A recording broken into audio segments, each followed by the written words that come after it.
ಎಲ್ಲರಿಗೂ ನಮಸ್ತೆ ಫ್ರೆಂಡ್ಸ್, ನೀವು ನೋಡ್ತಿದ್ದೀರಾ ಸ್ಟಡಿ ಪಾಯಿಂಟ್ ಯೂಟ್ಯೂಬ್ ಚಾನಲ್. ಈ ವಿಡಿಯೋದಲ್ಲಿ ನಾವು 17 ಮತ್ತು 18 ಮೇ 2024ರ ಪ್ರಚಲಿತ ವಿದ್ಯಮಾನಗಳ ಮಾಹಿತಿಯನ್ನು ನೋಡೋಣ. ಈ ಕ್ಲಾಸನ್ನು ಸ್ಟಾರ್ಟ್ ಮಾಡುವುದಕ್ಕಿಂತ ಮುಂಚೆ ಹಿಂದಿನ ಕ್ಲಾಸಲ್ಲಿ ಒಂದು ಮಾಹಿತಿಯನ್ನು ನೀಡಿದ್ದೆ. ಭಾರತದ 85ನೇ ಗ್ರ್ಯಾಂಡ್ ಮಾಸ್ಟರ್ ಪಟ್ಟವನ್ನು ಯಾರು ಪಡೆದುಕೊಂಡಿದ್ದಾರೆ ಅಂದರೆ ಪಿ ಶಾಮಿಶ್ ನಿಖಿಲ್ ಅವರು ಪಡೆದುಕೊಂಡಿರುತ್ತಾರೆ. ಇಲ್ಲಿ ಪ್ರೊನೌನ್ಸಿಯೇಷನ್ ತಪ್ಪು ಮಾಡಿಕೊಂಡಿದ್ದೆ, ಶಾಮ ನಿಖಿಲ್ ಆಗಿರುತ್ತಾರೆ ಭಾರತದ 85ನೆಯ ಗ್ರ್ಯಾಂಡ್ ಮಾಸ್ಟರ್. ಸೊ ಈ ಮಾಹಿತಿಯನ್ನು ಕರೆಕ್ಟ್ ಮಾಡಿಕೊಳ್ಳಿ. ಇವತ್ತಿನ ಕ್ಲಾಸಿನ ಮೊದಲ ಪ್ರಶ್ನೆಯನ್ನು ನೋಡೋಣ. ಯಾವ ದಿನವನ್ನು ಅಂತಾರಾಷ್ಟ್ರೀಯ ಬೆಳಕಿನ ದಿನವೆಂದು ಆಚರಿಸಲಾಗುತ್ತದೆ? ಸರಿಯಾದ ಉತ್ತರ ಆಪ್ಷನ್ ಎ ಆಗಿರುತ್ತದೆ. ಮೇ 16ರಂದು ಅಂತಾರಾಷ್ಟ್ರೀಯ ಬೆಳಕಿನ ದಿನವನ್ನು ಆಚರಿಸಲಾಗುತ್ತದೆ. ಇದರ ಹಿನ್ನೆಲೆ ಏನೆಂದು ನೋಡುವುದಾದರೆ, ಈ ಮೇ 16ರಂದೇ ಯಾಕೆ ಅಂತಾರಾಷ್ಟ್ರೀಯ ಬೆಳಕಿನ ದಿನವನ್ನು ಆಚರಿಸಲಾಗುವುದು, ಇದರ ಬಗ್ಗೆ ಮಾಹಿತಿಯು ಅಮೆರಿಕದ ಭೌತಶಾಸ್ತ್ರಜ್ಞ ಮತ್ತು ಇಂಜಿನಿಯರ್ ಆಗಿರುವ ಥಿಯೋಡರ್ ಮೈಮರ್ ಅವರು ಲೇಸರನ್ನು ಮೊದಲ ಬಾರಿಗೆ 16 ಮೇ 1960ರಂದು ಕಂಡುಹಿಡಿದಿದ್ದಾರೆ ಅಥವಾ ರಚಿಸಿದ್ದಾರೆ. ಹಾಗಾಗಿ ಈ ದಿನವನ್ನು ಸ್ಮರಿಸುವುದಕ್ಕಾಗಿ ಅಂತಾರಾಷ್ಟ್ರೀಯ ಬೆಳಕಿನ ದಿನವನ್ನು ಆಚರಿಸಲಾಗುತ್ತದೆ. ಇದನ್ನು ಮೊದಲ ಬಾರಿಗೆ ಯಾವಾಗ ಆಚರಿಸಿದ್ದು ಅಂದರೆ 2018ರಲ್ಲಿ ಅಂತಾರಾಷ್ಟ್ರೀಯ ಬೆಳಕಿನ ದಿನವನ್ನು ಮೊದಲ ಬಾರಿಗೆ ವಿಶ್ವದಾದ್ಯಂತ ಆಚರಿಸಲಾಯಿತು. ಇಲ್ಲಿ ಈ ಲೇಸರ್ ಇದರ ಫುಲ್ ಫಾರ್ಮ್ ಏನಾಗಿರುತ್ತದೆ ಅಂದರೆ light amplification by stimulated radiation ಎನ್ನುವುದು ಲೇಸರ್ನ ಫುಲ್ ಫಾರ್ಮ್ ಆಗಿರುತ್ತದೆ. ಮತ್ತು 2024ರ ಥೀಮ್ ಏನಾಗಿರುತ್ತದೆ ಅಂದರೆ ಅಂತಾರಾಷ್ಟ್ರೀಯ ಬೆಳಕಿನ ದಿನದ್ದು ಲೈಟ್ ಇನ್ ಅವರ್ ಲೈವ್ಸ್ ಎನ್ನುವುದು 2024ರ ಥೀಮ್ ಆಗಿರುತ್ತದೆ. ಹಾಗೆ ಮೇ 16ರಂದು ವಿಶ್ವ ಡೆಂಗ್ಯೂ ದಿನಾಚರಣೆಯನ್ನು ಕೂಡ ಆಚರಿಸಲಾಗುತ್ತದೆ. ಇದನ್ನು ಯಾಕೆ ಆಚರಿಸಲಾಗುತ್ತದೆ ಅಂದರೆ ಇದು ಡೆಂಗ್ಯೂ ರೋಗದ ಹರಡುವಿಕೆ, ತಡೆಗಟ್ಟುವಿಕೆ ಮತ್ತು ಚಿಕಿತ್ಸೆಯ ಬಗ್ಗೆ ಸಾರ್ವಜನಿಕರಿಗೆ ಜಾಗೃತಿ ಮೂಡಿಸಲು ಈ ದಿನಾಚರಣೆಯನ್ನು ಆಚರಿಸಲಾಗುತ್ತದೆ. ಯಾರು ಆಚರಿಸುತ್ತಾರೆ ಅಂದರೆ ಆರೋಗ್ಯ ಮತ್ತು ಕುಟುಂಬ ಕಲ್ಯಾಣ ಇಲಾಖೆಯಿಂದ ಪ್ರತಿ ವರ್ಷ ಮೇ 16ರಂದು ರಾಷ್ಟ್ರೀಯ ಡೆಂಗ್ಯೂ ದಿನವನ್ನು ಆಚರಿಸಲಾಗುತ್ತದೆ. ಇದರಲ್ಲಿ 2024ರ ಥೀಮ್ ಏನಾಗಿರುತ್ತದೆ ಅಂದರೆ ಡೆಂಗ್ಯೂ ತಡೆಗಟ್ಟುವಿಕೆ, ಸುರಕ್ಷಿತ ನಾಳೆಗಾಗಿ ನಮ್ಮ ಜವಾಬ್ದಾರಿ ಎನ್ನುವುದು 2024ರ ಥೀಮ್ ಆಗಿರುತ್ತದೆ. ಈ ಮಾಹಿತಿ ನೆನಪಿಟ್ಟುಕೊಳ್ಳಿ. ಮುಂದಿನ ಪ್ರಶ್ನೆಯನ್ನು ನೋಡೋಣ. ಯಾವ ರಾಜ್ಯದ ಮೊದಲ ಮಹಿಳಾ ಮಂತ್ರಿಯಾಗಿದ್ದ ಕಮಲಾ ಬೇನಿವಾಲ್ ಅವರು ಇತ್ತೀಚೆಗೆ ನಿಧನರಾಗಿದ್ದಾರೆ? ಸರಿಯಾದ ಉತ್ತರವು ಆಪ್ಷನ್ ಬಿ ರಾಜಸ್ಥಾನ ಆಗಿರುತ್ತದೆ. ರಾಜಸ್ಥಾನದ ಮೊದಲ ಮಹಿಳಾ ಮಂತ್ರಿಯಾಗಿದ್ದ ಕಮಲಾ ಬೇನಿವಾಲ್ ಅವರು ಇತ್ತೀಚೆಗೆ ನಿಧನರಾಗಿರುತ್ತಾರೆ. ಇವರು ಯಾವ ವರ್ಷದಲ್ಲಿ ನಿಧನರಾದರು ಅಂದರೆ 97ನೇ ವಯಸ್ಸಿನಲ್ಲಿ ನಿಧನರಾದರು. ಇವರು ಮೇ 15, 2024ರಲ್ಲಿ ನಿಧನರಾಗಿರುತ್ತಾರೆ. ಈ ಮಾಹಿತಿಯನ್ನು ನೆನಪಿಟ್ಟುಕೊಳ್ಳಿ. ಹಾಗೆಯೇ ಇವರು ಕಾಂಗ್ರೆಸ್ ಪಕ್ಷದ ಮಂತ್ರಿಯಾಗಿರುತ್ತಾರೆ, ನೆನಪಿಟ್ಟುಕೊಳ್ಳಿ. ಇಲ್ಲಿ ಇವರ ಬಗ್ಗೆ ಇನ್ನೂ ಇತರ ಸಾಧನೆ, ಇವರು ಗುಜರಾತ್, ಮಿಜೋರಾಂ, ತ್ರಿಪುರಾ ರಾಜ್ಯದ ರಾಜ್ಯಪಾಲರಾಗಿದ್ದರು ಮತ್ತು ರಾಜಸ್ಥಾನದ ಉಪಮುಖ್ಯಮಂತ್ರಿಯೂ ಕೂಡ ಆಗಿರುತ್ತಾರೆ. ಇಲ್ಲಿ ಕರ್ನಾಟಕದ ಬಗ್ಗೆ ನೋಡುವುದಾದಲ್ಲಿ ಕರ್ನಾಟಕದ ಮೊದಲ ಮಹಿಳಾ ಮಿನಿಸ್ಟರ್ ಯಾರಾಗಿರುತ್ತಾರೆ ಅಂದರೆ ಯಶೋಧರಾ ದಾಸಪ್ಪ ಆಗಿರುತ್ತಾರೆ. ಇವರು 1905ರಿಂದ 1980ರಲ್ಲಿ ತಮ್ಮ ಕಾರ್ಯವನ್ನು ಮಾಡಿದ್ದರು. ಹಾಗೆಯೇ ಕರ್ನಾಟಕದ ಮೊದಲ ಮಹಿಳಾ ಗವರ್ನರ್ ಯಾರಾಗಿದ್ದರು ಅಂದರೆ VS ರಾಮಾದೇವಿ ಆಗಿರುತ್ತಾರೆ. ಇವರು ಕರ್ನಾಟಕದ ಮೊದಲ ಗವರ್ನರ್ ಆಗಿದ್ದರು. ಇವರು ಕರ್ನಾಟಕದ ಮೊದಲ ಮತ್ತು ಕೊನೆಯ ಗವರ್ನರ್ ಆಗಿರುತ್ತಾರೆ. ಅಂದರೆ ಇಲ್ಲಿಯವರೆಗೆ ಬೇರೆ ಯಾರೂ ಮಹಿಳಾ ಗವರ್ನರ್ ಆಗಿಲ್ಲ ಕರ್ನಾಟಕದಲ್ಲಿ. ಇವರ ಹೆಸರು ನೆನಪಿಟ್ಟುಕೊಳ್ಳಿ, VS ರಾಮಾದೇವಿ. ಇವರು 1999ರಿಂದ 2002ರವರೆಗೆ ಕಾರ್ಯವನ್ನು ನಿರ್ವಹಿಸಿದ್ದಾರೆ. ಮುಂದಿನ ಪ್ರಶ್ನೆ ನೋಡೋಣ. ಅದಕ್ಕಿಂತ ಮುಂಚೆ ಇಲ್ಲಿ ಡೈಲಿ ಕರೆಂಟ್ ಅಫೇರ್ಸ್ಗಳ PDF ಅನ್ನು ಡೌನ್ಲೋಡ್ ಮಾಡಲು ನಮ್ಮ ಟೆಲಿಗ್ರಾಮ್ ಚಾನಲನ್ನು ಜಾಯಿನ್ ಆಗಿ. ಟೆಲಿಗ್ರಾಮ್ ಚಾನಲ್ ಲಿಂಕನ್ನು ಈ ವಿಡಿಯೋದ ಡಿಸ್ಕ್ರಿಪ್ಷನಲ್ಲಿ ನೀಡಲಾಗಿರುತ್ತದೆ. ಮುಂದಿನ ಪ್ರಶ್ನೆ ನೋಡೋಣ. ಯಾವ ಭಾರತೀಯ ಫುಟ್ಬಾಲ್ ಆಟಗಾರ ಇತ್ತೀಚೆಗೆ ಅಂತಾರಾಷ್ಟ್ರೀಯ ಫುಟ್ಬಾಲ್ನಿಂದ ನಿವೃತ್ತಿಯನ್ನು ಘೋಷಿಸಿದ್ದಾರೆ? ಸರಿಯಾದ ಉತ್ತರವು ಆಪ್ಷನ್ ಸಿ ಆಗಿರುತ್ತದೆ. ಸುನಿಲ್ ಛೇತ್ರಿ ಅವರು ಅಂತಾರಾಷ್ಟ್ರೀಯ ಫುಟ್ಬಾಲ್ನಿಂದ ನಿವೃತ್ತಿಯನ್ನು ಘೋಷಿಸಿರುತ್ತಾರೆ. ಇವರು 2005ರಲ್ಲಿ ಅಂತಾರಾಷ್ಟ್ರೀಯ ಫುಟ್ಬಾಲ್ಗೆ ಪಾದಾರ್ಪಣೆಯನ್ನು ಮಾಡಿರುತ್ತಾರೆ.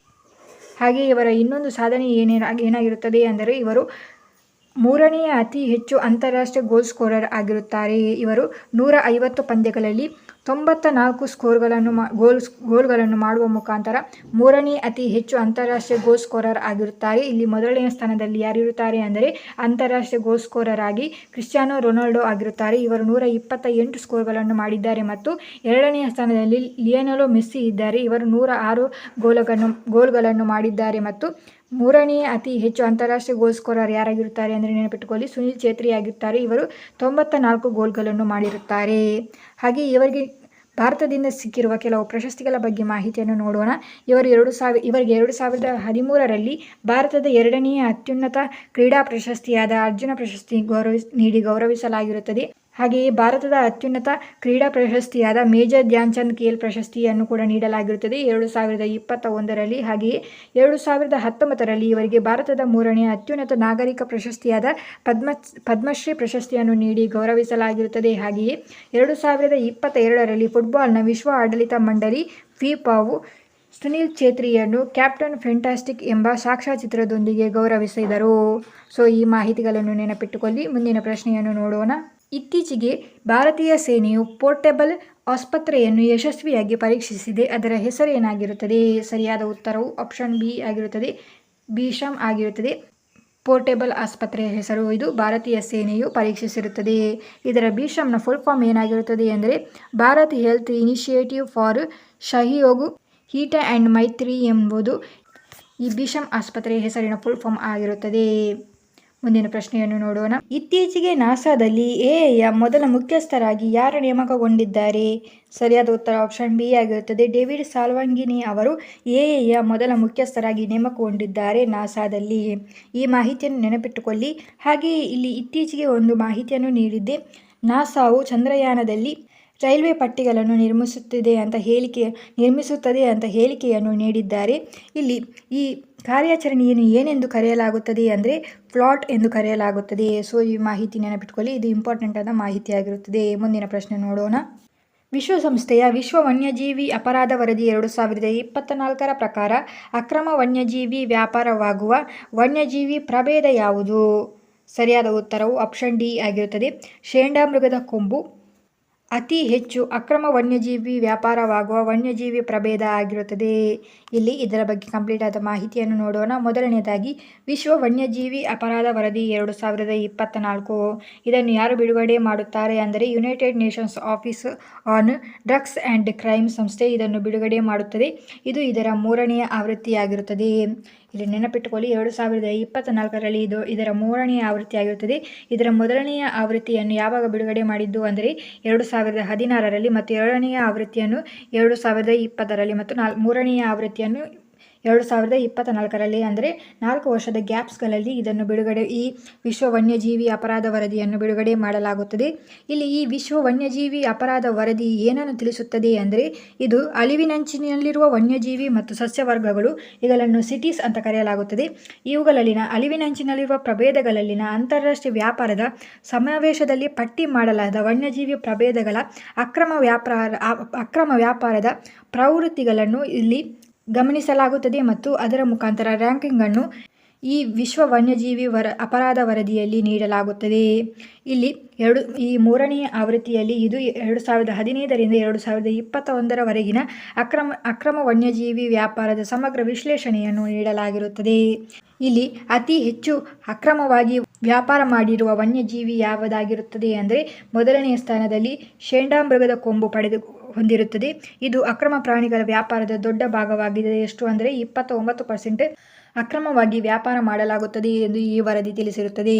2ನೇ ಸ್ಥಾನದಲ್ಲಿ ಪ್ಯಾಂಗೋಲಿಯನ್ ಮಾಪಕಗಳು ಇವೆ. ಇದು 28% ಅಕ್ರಮವಾಗಿ ವ್ಯಾಪಾರ ಮಾಡಲಾಗುತ್ತಿದೆ ಎಂದು ತಿಳಿಸಿದ್ದಾರೆ. ಮತ್ತು ಆನೆ ದಂತಗಳು 3ನೇ ಸ್ಥಾನದಲ್ಲಿ, ಇದು 15% ಅಕ್ರಮವಾಗಿ ವ್ಯಾಪಾರ ಮಾಡಲಾಗುತ್ತಿದೆ ಎಂದು ವಿಶ್ವ ವನ್ಯಜೀವಿ ಅಪರಾಧ ವರದಿ ತಿಳಿಸಿರುತ್ತದೆ. ಇಲ್ಲಿ ಸಸ್ಯಗಳಲ್ಲಿ ಅತಿ ಹೆಚ್ಚು ಅಕ್ರಮವಾಗಿ ವ್ಯಾಪಾರವಾಗುವ ಸಸ್ಯಗಳು ಯಾವುದಾಗಿರುತ್ತದೆ ಅಂದರೆ ಸೀಡರ್ಗಳು ಆಗಿರುತ್ತದೆ. ಸೊ ಈ ಮಾಹಿತಿ ನೆನಪಿಟ್ಟುಕೊಳ್ಳಿ. ಹಾಗೆಯೇ ನಮ್ಮ ಭಾರತದಲ್ಲಿ ವನ್ಯಜೀವಿ ವ್ಯಾಪಾರದ ಬಗ್ಗೆ ಮಾಹಿತಿಯು, ಭಾರತವು ವನ್ಯಜೀವಿ ಕಳ್ಳಸಾಗಾಣಿಕೆಗಾಗಿ ಅಗ್ರ 20 ದೇಶಗಳಲ್ಲಿ ಒಂದಾಗಿರುತ್ತದೆ ಮತ್ತು ವಿಮಾನದ ಮೂಲಕ ವನ್ಯಜೀವಿ ಕಳ್ಳಸಾಗಾಣಿಕೆಗಳಲ್ಲಿ ಭಾರತ ದೇಶವು ಅಗ್ರ 10 ದೇಶಗಳಲ್ಲಿ ಒಂದಾಗಿರುತ್ತದೆ. ಈ ಮಾಹಿತಿ ನೆನಪಿಟ್ಟುಕೊಳ್ಳಿ. ಮುಂದಿನ ಪ್ರಶ್ನೆ ನೋಡೋಣ. ಯಾವ ಬ್ಯಾಂಕ್ ಇತ್ತೀಚೆಗೆ ಭಾರತದ ಮೊದಲ virtual credit card pixel pay ಅನ್ನು ಪ್ರಾರಂಭಿಸಿದೆ? ಸರಿಯಾದ ಉತ್ತರ ಆಪ್ಷನ್ ಎ ಆಗಿರುತ್ತದೆ, HDFC ಬ್ಯಾಂಕ್ ಪ್ರಾರಂಭಿಸಿರುತ್ತದೆ ಭಾರತದ ಮೊದಲ ವರ್ಚುವಲ್ ಕ್ರೆಡಿಟ್ ಕಾರ್ಡ್. ಇದರ ಬಗ್ಗೆ ಮಾಹಿತಿಯು, HDFC ಬ್ಯಾಂಕ್ ಇಲ್ಲಿ ವೀಸಾ ಸಹಯೋಗದೊಂದಿಗೆ ಭಾರತದ ಮೊದಲ virtual credit card pixel pay ಅನ್ನು ಪ್ರಾರಂಭಿಸಿರುತ್ತದೆ. ಈ ಮಾಹಿತಿ ನೆನಪಿಟ್ಟುಕೊಳ್ಳಿ. HDFC ಬ್ಯಾಂಕ್ ವೀಸಾದೊಂದಿಗೆ ಈ pixel pay virtual credit card ಅನ್ನು ಪ್ರಾರಂಭಿಸಿರುತ್ತದೆ. ಇಲ್ಲಿ ಇದರಲ್ಲಿ ಪಿಕ್ಸೆಲ್ ಪೇ ಮತ್ತು ಪಿಕ್ಸೆಲ್ ಗೋ ಎಂಬ 2 ರೂಪಾಂತರಗಳಲ್ಲಿ ಇದು ಲಭ್ಯವಿರುತ್ತದೆ. ಇದು ಯಾವ ರೀತಿ ಕಾರ್ಯನಿರ್ವಹಿಸುತ್ತದೆ ಅಂದರೆ, ಒಬ್ಬ ವ್ಯಕ್ತಿಯ ಈ ಕಾರ್ಡನ್ನು ತೆಗೆದುಕೊಂಡರೆ ಅವನಿಗೆ ತಾವು ಬ್ಯಾಂಕ್ನಲ್ಲಿ ಇನ್ವೆಸ್ಟ್ ಮಾಡಿದ ಅಮೌಂಟ್ಸ್ಗಳು ಸಿಗುತ್ತದೆ, ಸೇವಿಂಗ್ಸ್ಗಳು ಸಿಗುತ್ತದೆ, ಲೋನ್ಸ್ಗಳು ಸಿಗುತ್ತದೆ, ಫಂಡ್ಸ್ಗಳು ಈ ಎಲ್ಲ ಮಾಹಿತಿಗಳನ್ನು ಈ ಕಾರ್ಡ್ ಮುಖಾಂತರ ಅವರು ಪರಿಶೀಲಿಸಬಹುದಾಗಿರುತ್ತದೆ. ಹಾಗೆಯೇ ಈ ಕಾರ್ಡ್ಗಳನ್ನು ಬಳಸುವವರು ಪೇಝೆಡ್ ಆ್ಯಪ್ ಮುಖಾಂತರ ಕಾರ್ಡ್ಗಳ ಕಸ್ಟಮೈಸನ್ನು ಕೂಡ ಮಾಡಬಹುದಾಗಿರುತ್ತದೆ. ಈ ಮಾಹಿತಿ ನೆನಪಿಟ್ಟುಕೊಳ್ಳಿ. ಇಲ್ಲಿ HDFC ಬ್ಯಾಂಕ್ನ ಬಗ್ಗೆ ಹೆಚ್ಚಿನ ಮಾಹಿತಿಯು HDFC ಬ್ಯಾಂಕನ್ನು 1994ರಂದು ಪ್ರಾರಂಭಿಸಲಾಯಿತು. ಇದರ ಹೆಡ್ ಕ್ವಾರ್ಟರ್ ಮುಂಬೈ ಆಗಿರುತ್ತದೆ ಮತ್ತು CEO ಯಾರಾಗಿರುತ್ತಾರೆ ಅಂದರೆ ಶಶಿಧರ್ ಜಗದೀಶನ್ ಆಗಿರುತ್ತಾರೆ ಮತ್ತು ಚೇರ್ಮನ್ ಯಾರಾಗಿರುತ್ತಾರೆ ಅಂದರೆ ಅತಾನು ಚಕ್ರವರ್ತಿ ಆಗಿರುತ್ತಾರೆ. ಮುಂದಿನ ಪ್ರಶ್ನೆ ನೋಡೋಣ. Freedom of the city of London ಈ ಪ್ರಶಸ್ತಿಯನ್ನು ಯಾರಿಗೆ ನೀಡಲಾಗಿದೆ? ಸರಿಯಾದ ಉತ್ತರವು ಆಪ್ಷನ್ ಡಿ ಆಗಿರುತ್ತದೆ. ಶಬಾನಾ ಆಜ್ಮಿ ಅವರಿಗೆ freedom of the city of London ಪ್ರಶಸ್ತಿಯನ್ನು ನೀಡಲಾಗಿದೆ. ಇವರಿಗೆ ಈ ಪ್ರಶಸ್ತಿಯನ್ನು ಯಾಕೆ ನೀಡಲಾಯಿತು ಅಂತ ಕೇಳುವುದಾದರೆ, ಇವರು ಸಿನಿಮಾ ಕ್ಷೇತ್ರದಲ್ಲಿ ನೀಡಿರುವ ಅತ್ಯುತ್ತಮ ಸಾಧನೆಗಾಗಿ ಇವರಿಗೆ ಈ freedom of the city of London ಪ್ರಶಸ್ತಿಯನ್ನು ನೀಡಲಾಗಿರುತ್ತದೆ. ಈ ಪ್ರಶಸ್ತಿಯನ್ನು ಯಾರು ನೀಡುತ್ತಾರೆ ಅಂದರೆ United Kingdom Asian film festival ಈ ಪ್ರಶಸ್ತಿಯನ್ನು ಇವರಿಗೆ ನೀಡಿ ಗೌರವಿಸಿದ್ದಾರೆ. ನೆನಪಿಟ್ಟುಕೊಳ್ಳಿ, ಈ ಪ್ರಶಸ್ತಿಯನ್ನು ಯಾರು ನೀಡುತ್ತಾರೆ ಅಂದರೆ United Kingdom Asian film festival ಈ ಪ್ರಶಸ್ತಿಯನ್ನು ಇವರಿಗೆ ನೀಡಿರುತ್ತದೆ. ಈ ಮಾಹಿತಿ ನೆನಪಿಟ್ಟುಕೊಳ್ಳಿ. ಮುಂದಿನ ಪ್ರಶ್ನೆ ನೋಡೋಣ. ವಿಶ್ವ ಮಹಿಳಾ ಟೇಬಲ್ ಟೆನ್ನಿಸ್ ಸಿಂಗಲ್ಸ್ ಶ್ರೇಯಾಂಕದಲ್ಲಿ ಅಗ್ರ 25ರೊಳಗೆ ಪ್ರವೇಶಿಸಿದ ಮೊದಲ ಭಾರತೀಯ ಮಹಿಳಾ ಆಟಗಾರ್ತಿ ಯಾರು? ಸರಿಯಾದ ಉತ್ತರ ಆಪ್ಷನ್ ಎ ಮನಿಕಾ ಬಾತ್ರಾ ಅವರು ಈ ಸಾಧನೆಯನ್ನು ಮಾಡಿದ್ದಾರೆ.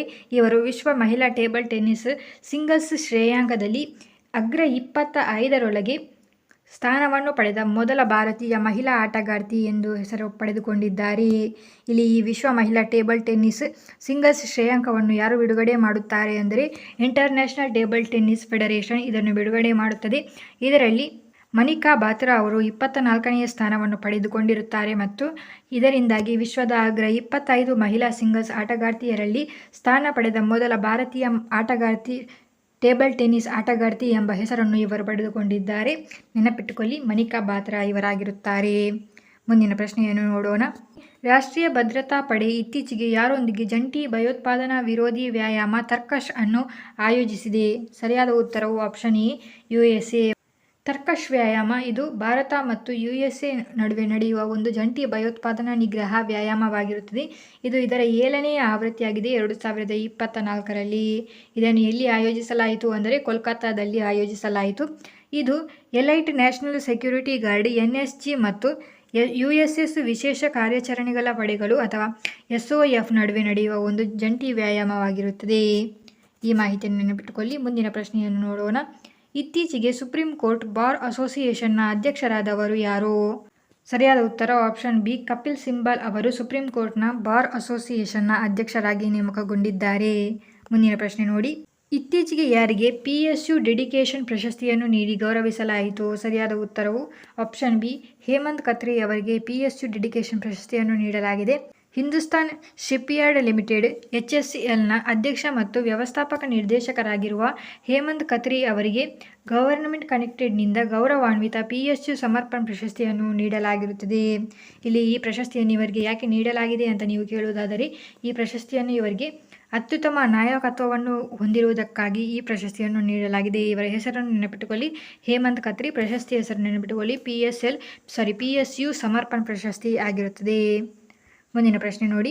ಯಾವ ದೇಶವು ಪತಾಹ್ 2 ಅನ್ನು ಯಶಸ್ವಿಯಾಗಿ ಪರೀಕ್ಷಿಸಿದೆ? ಸರಿಯಾದ ಉತ್ತರ ಆಪ್ಷನ್ ಬಿ ಪಾಕಿಸ್ತಾನ ದೇಶವು ಪತಾಹ್ 2 ಯುದ್ಧ ವ್ಯಾಯಾಮವನ್ನು ಯಶಸ್ವಿಯಾಗಿ ಪರೀಕ್ಷಿಸಿರುತ್ತದೆ. ಪತಾಹ್ 2 ರಾಕೆಟ್ ಇದು 400 ಕಿಲೋಮೀಟರ್ ದೂರದ ಗುರಿಗಳನ್ನು ಹೊಡೆಯಬಲ್ಲ ರಾಕೆಟ್ ಆಗಿರುತ್ತದೆ ಮತ್ತು ಇದನ್ನು guided multi launch rocket system ಎಂದು ಕೂಡ ಕರೆಯಬಹುದಾಗಿರುತ್ತದೆ. ಈ ಮಾಹಿತಿ ನೆನಪಿಟ್ಟುಕೊಳ್ಳಿ. ಮುಂದಿನ ಪ್ರಶ್ನೆ ನೋಡೋಣ. ಇಂಟರ್ನ್ಯಾಷನಲ್ ಬುಕ್ ಆಫ್ ಆನರ್ನಿಂದ ಇತ್ತೀಚೆಗೆ ಭಾರತದ ಅತಿ ಎತ್ತರದ ಸುರಂಗ ಎಂದು ಗುರುತಿಸಲ್ಪಟ್ಟ ಸೆಲಾ ಸುರಂಗವು ಯಾವ ರಾಜ್ಯದಲ್ಲಿದೆ? ಸರಿಯಾದ ಉತ್ತರ ಆಪ್ಷನ್ ಎ ಅರುಣಾಚಲ ಪ್ರದೇಶದಲ್ಲಿದೆ. ಇಂಟರ್ನ್ಯಾಷನಲ್ ಬುಕ್ ಆಫ್ ಆನರ್ನಿಂದ ಗುರುತಿಸಲ್ಪಟ್ಟ ಸೆಲಾ ಸುರಂಗ ಇದು ಯಾಕೆ ಗುರುತಿಸಲ್ಪಟ್ಟಿದೆ ಅಂದರೆ ಭಾರತದ ಅತಿ ಎತ್ತರದ ಸುರಂಗ ಎಂದು ಇದನ್ನು ಗುರುತಿಸಲ್ಪಡಲಾಗಿರುತ್ತದೆ. ಇಲ್ಲಿ ಇದರ ರಚಿಸಿದವರು ಯಾರು ಎಂದರೆ ಸೆಲಾ ಸುರಂಗವನ್ನು BRO ಮತ್ತು ಪ್ರಾಜೆಕ್ಟ್ ವರ್ತಕ್ ಇವರು ರಚಿಸಿರುತ್ತಾರೆ. ಇದು ತೇಜ್ಪುರ್ ಮತ್ತು ತವಾಂಗ್ ರಸ್ತೆಯಲ್ಲಿ ಬರುತ್ತದೆ. ಇದರ ಅಡಿ ಎಷ್ಟಾಗಿರುತ್ತದೆ ಅಂದರೆ 13,000 ಮತ್ತು ಇದರ ಈ ಸುರಂಗದ ಉದ್ದ ಎಷ್ಟಾಗಿದೆ ಅಂದರೆ 2.598 ಕಿಲೋಮೀಟರ್ ಆಗಿರುತ್ತದೆ. ಇದನ್ನು ಪ್ರಧಾನಿ ಮೋದಿ ಅವರು ಮಾರ್ಚ್ 2024ರಲ್ಲಿ ಉದ್ಘಾಟಿಸಿರುತ್ತಾರೆ. ಇದರ ಮೇನ್ ಮಾಹಿತಿಯನ್ನು ನೆನಪಿಟ್ಟುಕೊಳ್ಳಿ. ಇದಕ್ಕೆ ಇಂಟರ್ನ್ಯಾಷನಲ್ ಬುಕ್ ಆಫ್ ಆನರ್, ಇಂಗ್ಲೆಂಡ್ನ ಇಂಟರ್ನ್ಯಾಷನಲ್ ಬುಕ್ ಆಫ್ ಆನರ್ ಭಾರತದ ಅತಿ ಎತ್ತರದ ಸುರಂಗ ಎಂದು ಗುರುತಿಸಲ್ಪಟ್ಟಿದೆ ಸೆಲಾ ಸುರಂಗವನ್ನು. ಈ ಮಾಹಿತಿ ನೆನಪಿಟ್ಟುಕೊಳ್ಳಿ. ಮುಂದಿನ ಪ್ರಶ್ನೆಯನ್ನು ನೋಡೋಣ. ಇಂಡಿಯಾ ಇಂಟರ್ನ್ಯಾಷನಲ್ ಬುಲಿಯನ್ ಎಕ್ಸ್ಚೇಂಜ್ನಲ್ಲಿ ಮೊದಲ ಟ್ರೇಡಿಂಗ್ ಕಮ್ ಕ್ಲಿಯರಿಂಗ್ ಸದಸ್ಯರಾದ ಬ್ಯಾಂಕ್ ಯಾವುದಾಗಿರುತ್ತದೆ? ಸರಿಯಾದ ಉತ್ತರವು ಆಪ್ಷನ್ ಬಿ SBI ಆಗಿರುತ್ತದೆ. ಸ್ಟೇಟ್ ಬ್ಯಾಂಕ್ ಆಫ್ ಇಂಡಿಯಾವು ಇಂಡಿಯಾ ಇಂಟರ್ನ್ಯಾಷನಲ್ ಬುಲಿಯನ್ ಎಕ್ಸ್ಚೇಂಜ್ನಲ್ಲಿ ಮೊದಲ ಟ್ರೇಡಿಂಗ್ ಕಮ್ ಕ್ಲಿಯರಿಂಗ್ ಸದಸ್ಯರಾಗಿರುವ ಬ್ಯಾಂಕ್ ಆಗಿರುತ್ತದೆ. ಇದು ಮೇನ್ ಆಗಿ ಈ ಬುಲಿಯನ್ ಎಕ್ಸ್ಚೇಂಜ್ ಅಂದರೆ ಏನು ಅಂದರೆ, ಇದು ವ್ಯಾಪಾರಿಗಳು ಚಿನ್ನ ಮತ್ತು ಬೆಳ್ಳಿಯಂತಹ ಅಮೂಲ್ಯವಾದ ಲೋಹಗಳುಂಟಲ್ಲ ಅವುಗಳನ್ನು ವ್ಯಾಪಾರ ಮಾಡಬಹುದಾಗಿರುತ್ತದೆ. ಅಂದರೆ ಇಲ್ಲಿ ಪರ್ಚೇಸ್ ಮಾಡಬಹುದಾಗಿರುತ್ತದೆ. ಯಾವ ಬ್ಯಾಂಕ್? SBI ಬ್ಯಾಂಕ್ ಡೈರೆಕ್ಟ್ ಆಗಿ ಪರ್ಚೇಸ್ ಮಾಡಬಹುದಾಗಿರುತ್ತದೆ ಚಿನ್ನ ಮತ್ತು ಬೆಳ್ಳಿಗಳನ್ನು. ಹಾಗಾಗಿ ಈ ಚಿನ್ನ ಮತ್ತು ಬೆಳ್ಳಿಗಳು ಉಂಟಲ್ಲ ಇವುಗಳನ್ನು ಡೈರೆಕ್ಟ್ ಆಗಿ ಪರ್ಚೇಸ್ ಮಾಡುವ ಮೊದಲ ಬ್ಯಾಂಕ್ ಯಾವುದಾಗಿರುತ್ತದೆ ಅಂದರೆ SBI ಆಗಿದೆ. ಸೊ ಈ ಮಾಹಿತಿಗಳನ್ನು ನೆನಪಿಟ್ಟುಕೊಳ್ಳಿ. ಇದು ಇವತ್ತಿನ ಕರೆಂಟ್ ಅಫೇರ್ಸ್ ಆಗಿತ್ತು. Thank you.